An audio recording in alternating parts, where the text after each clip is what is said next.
ඔබත් මත්පැන් වලට ඇබ්බැහි වූ වෙක්ද? ලෝක සෞඛ්‍ය සංවිධානය විසින් මත්පැන් වලට ඇබ්බැහි වූ පුද්ගලයන් වර්ගීකරණය සඳහා කරුණු 6කින් යුක්ත වර්ගීකරණයක් ඉදිරිපත් කරලා තියෙනවා. ඉන් පළමුවෙන්න තමයි මත්පැන් පානය සඳහා ඇති අධික ආශාව.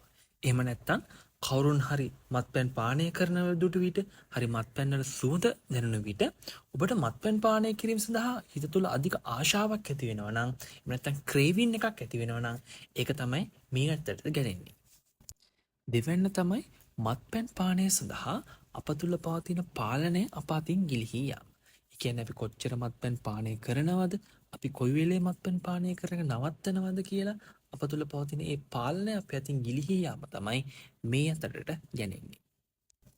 තුන්වෙනි එක තමයි අපි කලින් මත්වීම සඳහා මත්පැන් යම් ප්‍රමාණයක් පාවිච්චි කළාද දැන් ඊට වඩා වැඩි ප්‍රමාණයක් අපිට මත්වීම සඳහා අපිට අවශ්‍ය වෙනවා නම් අන්න එක තමයි අපි තුන්වැන්නේ අතරට ගැනෙන්නේ. ඒ කියන්නේ ටොලරන්ස් කියලා අපි හඳුන්වන්නේ මෙන්න මේක.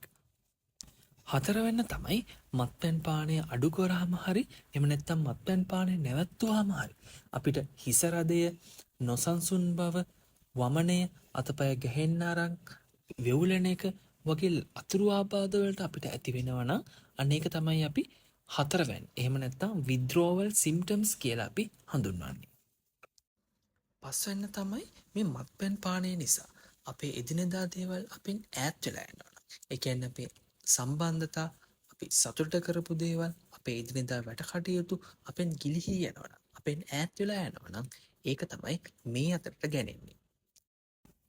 හයවෙන්න තමයි අපි මත්පැන් පානය අපේ සිරුරට අහිතකරයි බව දැන අපි ඒ බව දැනත් අපි මත්පැන් පානය කරනවා නම් අන්න ඒක තමයි මේ අතරට ගැනෙන්නේ.